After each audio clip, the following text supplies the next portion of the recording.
আজ ধনতেরাস। জানেন কি এই ধনতেরাসের পেছনে রয়েছে এক নববিবাহিতা বধূর আশ্চর্য কৌশল? হ্যাঁ, ঠিক তাই।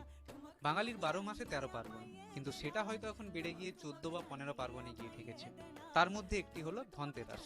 আর এই ধনতেরাসকে ঘিরে বেশ কয়েকটা পৌরাণিক গল্প পাওয়া যায়।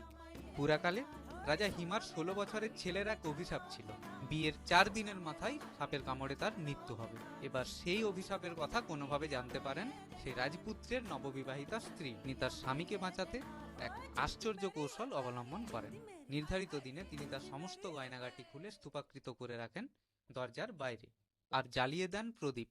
যথারীতি সাপের ছদ্মবেশে রাজপুত্রের প্রাণ নিতে হানা দেন স্বয়ং যমরাজ। কিন্তু সেই গয়নার জৌলুস আর জাঁকজমকে চোখ ধাঁধিয়ে যায় যমরাজের। অবশেষে রাত পোহালে খালি হাতেই ফিরতে হয় যমরাজকে। স্বামীর প্রাণ বাঁচাতে সক্ষম হন রাজবধূ।